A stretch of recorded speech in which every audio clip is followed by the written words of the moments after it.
വിശുദ്ധ ഖുർആൻ ദീനും പഠിപ്പിക്കുന്ന ഏറ്റവും വലിയ വിഷയം, നിങ്ങൾ ആരെങ്കിലും കാണാനുണ്ടോ എന്ന് നോക്കണ്ട, നിങ്ങൾ അള്ളാനെ കാണുന്നുണ്ട് എന്ന് നോക്ക്. അതാ അവിടെ ചെയ്യാൻ വേണ്ടി പറഞ്ഞത്. ആരും നിന്നെ കാണില്ല എന്ന് വിചാരിക്കുക, ആരും ഇല്ല എന്ന് വിചാരിക്കുക. അല്ലാഹുവില്ലേ. ഇതാണ് ഉമർ ഫാറൂഖ് തങ്ങളുടെ കാലത്തെ ചെറുപ്പക്കാരൻ ചിന്തിച്ചത്. തന്റെ വല്യപ്പ മയ്യത്ത് പോലെ കിടക്കുന്ന തന്റെ ചെറുപ്പക്കാരനെ കണ്ടപ്പോ, തന്റെ പേരക്കുട്ടിയെ കണ്ടപ്പോ ചോദിച്ചു, മോനെ എന്ത് പറ്റി? ബോധം തെളിഞ്ഞപ്പോ, വല്യപ്പാ നിസ്കാരം കഴിഞ്ഞ് വരുന്ന നേരത്താണ് ഒരു പെണ്ണെന്നെ കയറി പിടിച്ചത്. ആ നേരം അല്ലാഹു പറഞ്ഞ ആയത്തിനെ ഓർമ്മ വന്നുപ്പാ. അങ്ങനെ തലടിച്ചു വീണതാണ്. ഉപ്പാ അമീറുൽ മുഅ്മിനീൻ ഉമർ ഫാറൂഖ് റളിയല്ലാഹു അൻഹുവിനോട് പോയി പറഞ്ഞു കൊടുക്കണം. മാ ജസാഉ മൻ ഖാഫ അല്ലാഹ്. അള്ളാഹുവിന്റെ മഖാമിനെ പേടിച്ചവന് എന്ത് കൂലിയാണ് അള്ളാഹു തരുന്നത് എന്ന് എനിക്ക് വേണ്ടി ഒന്ന് ചോദിക്കണം കേട്ടോ. ഞാൻ അള്ളാഹിനെ പേടിച്ചവിടെ, എന്റെ ഇഷ്ടത്തിന് ഇരിക്കാൻ അവിടെ റെഡിയാണ്, പക്ഷേ ഞാൻ അള്ളാഹിനെ പേടിച്ചു. പാപ്പ ഒന്ന് പറഞ്ഞു കൊടുക്കും. വല്യപ്പ പോയി ഉമർ തങ്ങളുടെ അടുത്തേക്ക് രാവിലെ. ഉമർ റളിയല്ലാഹു അൻഹു ചെറുപ്പക്കാരൻ അപ്പോഴും ഒരു ക്ഷീണത്തിൽ കിടക്കുക.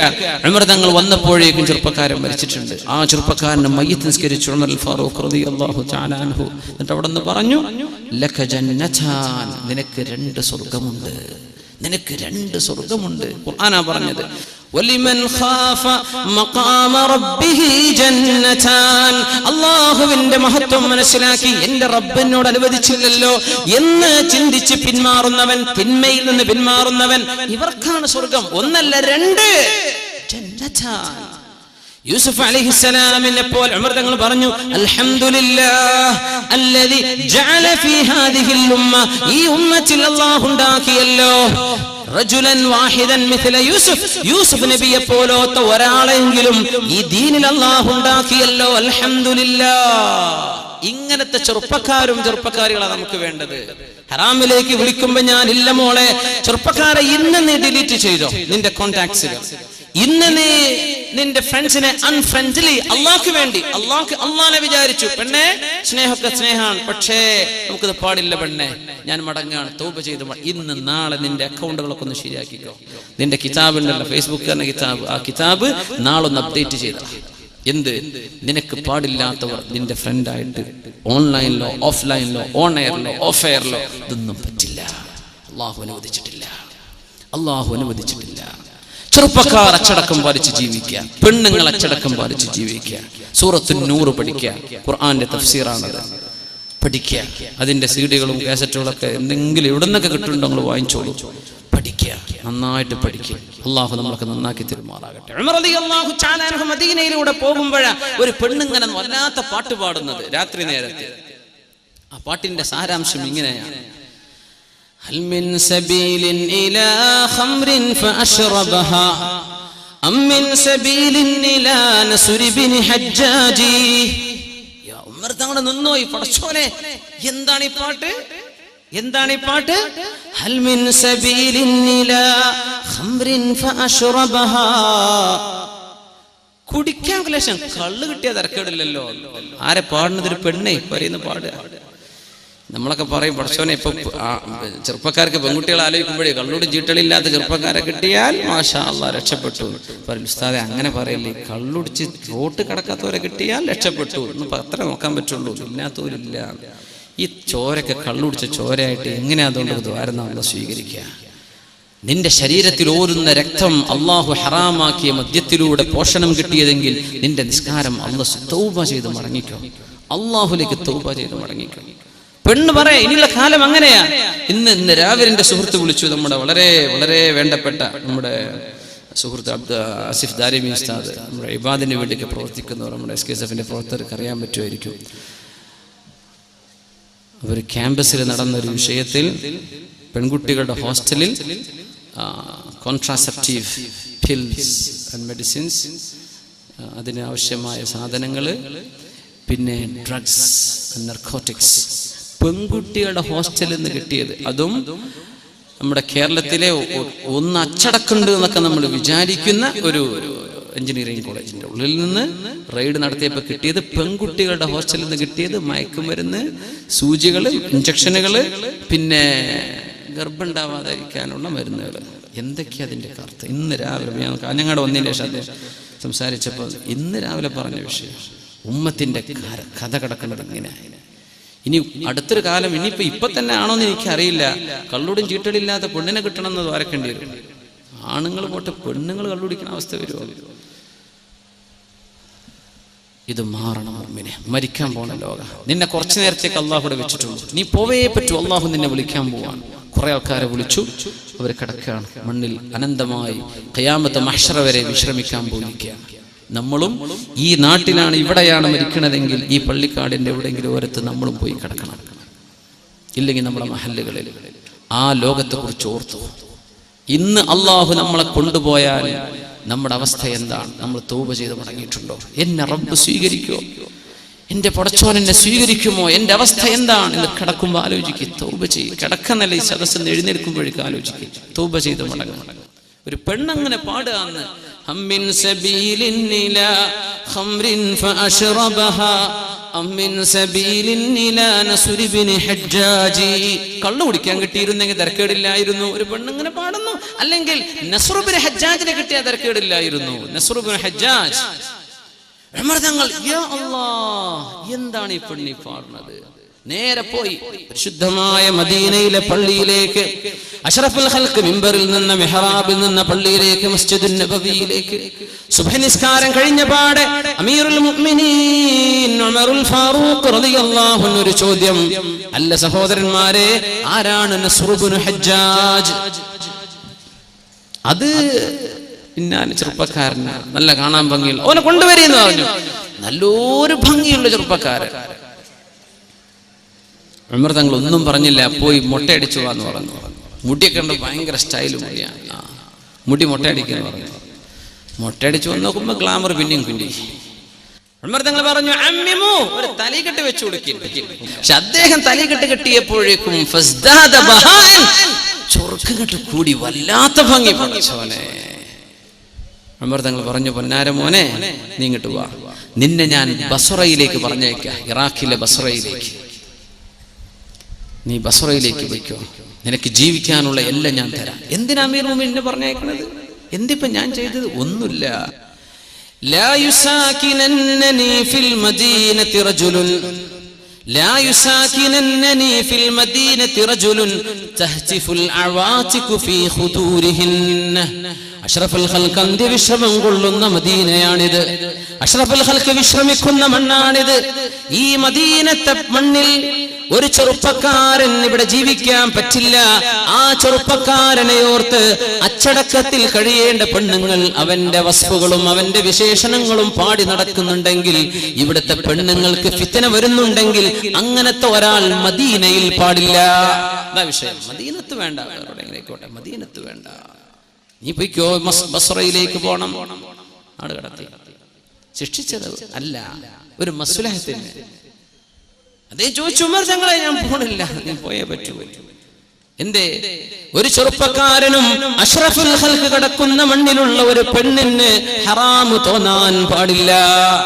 അപ്പൊ ചോദിച്ചു, പെണ്ണിന്റെ അവസ്ഥ എന്താണ്? അവളെ വിളിച്ചു വരുത്തി ചോദിച്ചപ്പോൾ പറഞ്ഞു, എന്റെ ഭർത്താവ് കച്ചവടത്തിന് പോയതാ, മാസം 4 കഴിഞ്ഞു. ഉമർ തങ്ങൾ നേരെ ചെന്നു.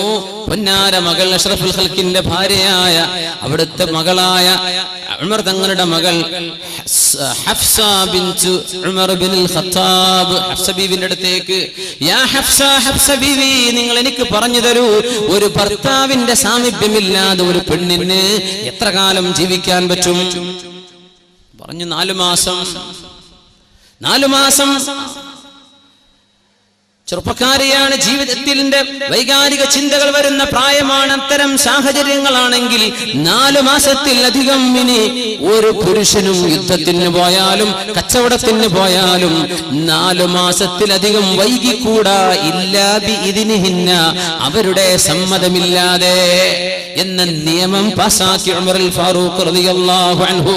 ഇതൊക്കെ പരിഹാരം. മുഅ്മിനെ ഗൾഫിക്ക് പോയിരിക്കുകയാണ്, 1 കൊല്ലം നിന്നോ, നിന്റെ പെണ്ണിനോട് ചോദിക്കണം, അല്ല പെണ്ണെ, ഞാൻ ഇപ്പൊ 1 കൊല്ലം കഴിഞ്ഞ് ലീവ് ഇട്ട് വന്നാൽ വല്ല കുഴപ്പമുണ്ട്? നിങ്ങൾ ഇനി 2 കൊല്ലം കഴിഞ്ഞ് വന്നാൽ ഇവിടെ ഒന്നും നടക്കാൻ പോണില്ല, എന്നാ പിന്നെ കുഴപ്പമില്ല. നിങ്ങൾക്കല്ലേ ആ പിരാന്ത്, അങ്ങനത്തെ ഒക്കെ പെണ്ണ, എന്നാ പിന്നെ കുഴപ്പമില്ല. അല്ല, എനിക്ക് പിടിച്ചിരിക്കാൻ പറ്റൂല കേട്ടോ. 4 മാസം ലീവ് ഉണ്ടോ ഇല്ലേ, ഇല്ലെങ്കിൽ ജോലി ബാക്കി പോരെ, നിന്റെ കുടുംബത്തോടൊപ്പം ജീവിച്ചോ. അന്തസ്സിൽ ഹലാല് കൊണ്ട് ജീവിക്കുക. അഷ്റഫുൽ ഖൽഖ് റസൂലുള്ളാഹി സ്വല്ലല്ലാഹു അലൈഹി വസല്ലം ഉമർ തങ്ങളുടെ നിയമം. ഗൾഫുകാർക്ക് ഇത് ബാധകല്ലേ? അതില്ലാത്തതുകൊണ്ടല്ല ഇപ്പോൾ പ്രശ്നങ്ങളൊക്കെ നടക്കുന്നത്. ഒരു പണിയില്ലാത്ത ചെറുപ്പക്കാരെ നമുക്ക് പണിയിരുന്നത് എന്തുകൊണ്ടാ? ഇങ്ങനെ ഒഴിഞ്ഞു കിടക്കുന്ന വീടുകളാണ്. അള്ളാഹിനെ പേടിയില്ലാത്ത ചെറുപ്പക്കാരും അള്ളാഹുവിനെ പേടിയില്ലാത്ത പെണ്ണുങ്ങളും ജീവിച്ചാൽ ഫിത്ന വരും. ഫിത്ന വന്നാൽ അള്ളാഹുവിന്റെ അദാബ് വരും. ഞാനൊരൊറ്റ ആയത്തിലൂടെ അവസാനിപ്പിക്കുകയാണ്. واتقوا فتنة لا تصيبن الذين ظلموا منكم خاصة. واتقوا فتنة, നിങ്ങൾ അല്ലാഹുവിന്റെ ശിക്ഷയെ പേടിച്ചേക്കണം. എങ്ങനത്തെ ശിക്ഷ? لا تصيبن الذين ظلموا منكم خاصة. നിങ്ങളിൽ തിന്മ ചെയ്ത ആളുകൾക്ക് മാത്രമല്ലേ ആ ശിക്ഷ വരിക. തിന്മ ചെയ്തവർക്ക് മാത്രമല്ല, ചെയ്യാത്തവർക്കും വരും. അങ്ങനത്തെ ശിക്ഷയെ നിങ്ങൾ പേടിക്കണം. എന്താണ് ഈ പറഞ്ഞത്? എല്ലാരും വിചാരിക്കേ ഞാൻ നല്ല കുട്ടിയായി ജീവിച്ചാൽ എനിക്ക് പ്രശ്നമില്ലല്ലോ, ഇന്ന അള്ളാഹു ശിക്ഷിക്കൂലല്ലോ. ഓരോരുത്തരും വിചാരിക്കും ഞാൻ എന്റെ കുടുംബം മാത്രം നന്നായാൽ മതി, ഞാൻ ഓരോ നോക്കിക്കോളാം, നാട്ടുകാരെ നോക്കൽ എന്റെ ബാധ്യതയല്ലല്ലോ. ഇങ്ങനെ ചിന്തിച്ചാൽ നാട്ടുകാരെ ആര് നന്നാക്കും? നാട്ടിലൊരു ഫിത്ന ഉണ്ടായിട്ട് എല്ലാരും വിചാരിക്കുകയാണ് ഞാനല്ലല്ലോ, എന്റെ കുടുംബമല്ലല്ലോ, എന്റെ കുട്ടികളല്ലല്ലോ, എന്നാ പിന്നെ എനിക്ക് പ്രശ്നം അല്ല. മുസ്ലിം ഉമ്മത്ത് അങ്ങനെ ചിന്തിക്കും. നമ്മളൊക്കെ ഒരു കൗമ. എന്ത് അഭിപ്രായ വ്യത്യാസം ഉണ്ടെങ്കിൽ അതൊക്കെ വളരെ ചെറിയ അഭിപ്രായ വ്യത്യാസങ്ങളാണ്. നമ്മളൊക്കെ ഒന്നാണ്. നമ്മൾ ഉമ്മത്തുൻ വാഹിദ. ഫിത്ന ഉണ്ടാക്കാൻ തിരിഞ്ഞവരൊക്കെ ഉണ്ട്. അല്ലാഹു സൽബുദ്ധി കൊടുക്കുമാറാകട്ടെ. നമ്മൾ ഒന്നാണ് നമ്മൾ. ഈ ഉമ്മത്തിന്റെ പ്രശ്നം നമ്മുടെ പ്രശ്നമാണ്. ഇങ്ങനെ ചിന്തിക്കാൻ ആളുകൾ മുന്നോട്ട് വരുമോ? എല്ലാവരും ഞാൻ എന്റെ കാര്യം നോക്കിയാൽ മതി എന്ന് പറഞ്ഞാൽ അതിനാ അല്ലാഹുവിന്റെ നിയമം അല്ല. സമൂഹത്തിൽ ഒരു പ്രശ്നമുണ്ടായി നിങ്ങൾ ഇടപെട്ടില്ലെങ്കിൽ എല്ലാവർക്കും നിയമം അല്ലാഹുവിന്റെ ശിക്ഷ വരുന്നത് പേടിച്ചേക്കണം. വത്തഖൂ ഫിത്നതൻ ലാ തുസീബന്നല്ലദീന ളലമൂ മിൻകും ഖാസ്സ. തിന്മ ചെയ്തവർക്ക് മാത്രമല്ലേ, എല്ലാവർക്കും വരും. നിങ്ങൾ അതിന് ഇടപെട്ടില്ലെങ്കിൽ, നന്നാക്കിയില്ലെങ്കിൽ, ആണിനും പെണ്ണിനും, പ്രായമുള്ളവർക്കും അല്ലാത്തവർക്കും, ചെറുപ്പക്കാർക്കും അല്ലാത്തവർക്കും എല്ലാവർക്കും ഉമ്മത്തിൽ ബാധ്യതയുണ്ട്. ഓരോരുത്തരും മനസ്സിലാക്കുക, 15 വയസ്സ് കഴിഞ്ഞാൽ ഞാൻ ചെയ്യുന്ന പണിക്ക് ഉത്തരവാദി ഞാനാണ്, എന്റെ വാപ്പയല്ല, എന്റെ ഉമ്മയല്ല. ആണും പെണ്ണും മനസ്സിലാക്കിക്കോ. 10th ഒക്കെ എത്തിക്കഴിഞ്ഞാൽ തന്നെ കുട്ടികൾക്ക് ഈ ബോധമൊക്കെ ഉണ്ടാവും. 8th 9th എത്തിയാലും മനസ്സിലാവും. അവർക്ക് വേറെ പലതും ബോധം ഉണ്ടാവുണ്ടല്ലോ. സ്വന്തം I'm accountable for what I think, what I do, what I speak. ഈ ഒരു ബോധം നമ്മുടെ കുട്ടികൾക്ക് വേണം. ഞാനാണ് ഉത്തരവാദി. ഞാൻ പറയുന്നത്, ചെയ്യുന്നത്, ചിന്തിക്കുന്നത്, കാട്ടിക്കൂട്ടുന്നത്, ഇതിനെല്ലാം ഞാൻ ultimately ഞാനാണ് അല്ലാഹുവിന്റെ മുമ്പിൽ accountable. അല്ലാഹുവിന്റെ മുമ്പിൽ ഞാനാ ചോദ്യം ചെയ്യപ്പെടാൻ പോകുന്നത്. ഈ ബോധം ഉണ്ടായി അല്ലാഹു വീക്ഷിക്കുന്നു എന്നതിലേക്ക് ജീവിക്കുക. ഒരു ഹദീസ് കൂടെ ഞാൻ ചേർത്ത് പറയുന്നു. ഇഹ്സാൻ എന്താണ് നബിയെ എന്ന് ജിബ്രീൽ അലൈഹിസ്സലാം. എന്താണ് നബി ഇഹ്സാൻ? എന്താണ് നബി ഇഹ്സാൻ എന്ന് പറഞ്ഞാൽ എന്താ? ഖാല അൻ തഅബുദല്ലാഹ കഅന്നക തറാഹു വഇൻ ലം തകുൻ തറാഹു ഫഇന്നഹു യറാക്.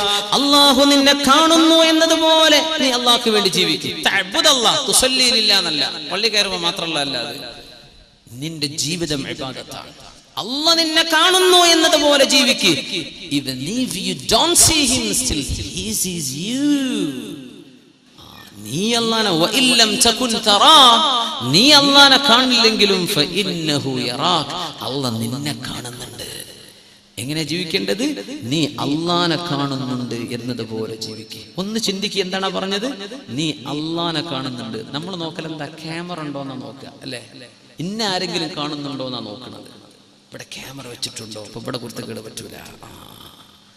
മുസ്ലിം എങ്ങനെ? ക്യാമറയിലേക്ക് അങ്ങോട്ട് നോക്കുന്നവനാ. ക്യാമറ ഉണ്ടോന്നല്ല, നിന്നെ കാണുന്നുണ്ട് അങ്ങോട്ട് നോക്കുക. നിന്നെ ആരെങ്കിലും കാണുന്നുണ്ടെന്ന് വെക്കുന്നതാ ക്യാമറ. ഇതിന്റെ നേരെ ഓപ്പോസിറ്റാ ഇസ്ലാമിന്റെ നന്മ എന്ന് പറഞ്ഞാൽ. എങ്ങനെ? നീ ജീവിക്കുന്നു, നീ അല്ലാഹനെ കാണുന്നുണ്ട്, നീ അല്ലാഹുവിനെ കാണുന്നുണ്ട്, അല്ലാഹ് ഇങ്ങോട്ടും കാണുന്നുണ്ട്. പക്ഷെ നിന്റെ ബോധം അതായിരിക്കണം. അല്ലാഹു നമുക്ക് ഹിദായത്ത് നൽകുമാറാകട്ടെ. സമയം 10:30 മണി കൃത്യം. നമ്മൾ പറഞ്ഞ സമയത്തേക്ക് എത്തിയിരിക്കുകയാണ്. നമ്മൾ ഓൺ ടൈമാണ്. മുഖ്തസറായിട്ട് നമ്മൾ ഒരുപാട് ആളുകൾ ഈ പരിപാടിക്ക് വേണ്ടി സഹകരിച്ചവരും പ്രവർത്തിച്ചവരും സഹകാരികളും ഗുണകാംക്ഷികളും എല്ലാവർക്കും വേണ്ടി നമ്മൾ ദുആയിൽ ഉൾപ്പെടുത്തുകയാണ്. ഞാൻ നീട്ടി ദുആരക്കല്ല, നമ്മൾ അറബി തന്നെ അതിൻ്റെ കാര്യങ്ങളൊക്കെ ചൊല്ലിയിട്ട് ദുആരക്കാണ്. ഇൻഷാ അല്ലാഹ് നിങ്ങൾ ആമീൻ പറയാം. അത് കഴിഞ്ഞ് നിങ്ങൾ എന്ത് ചെയ്യണം? നന്മകൾക്ക് വേണ്ടി നിൽക്കണം. നിങ്ങൾ തോന്നിയ കള്ളുടിയുള്ളവനെ നിങ്ങൾ തിരുത്തണം. അവനെ അടിച്ച് ശരിയാക്കല്ല ചെയ്യേണ്ടത്. അവനെ വേണ്ട രീതിയിലുള്ള പഠനങ്ങളും വിവരങ്ങളും കൊടുത്ത് അള്ളാന്റെ മാർഗത്തിലേക്ക് കൊണ്ടുവരിക.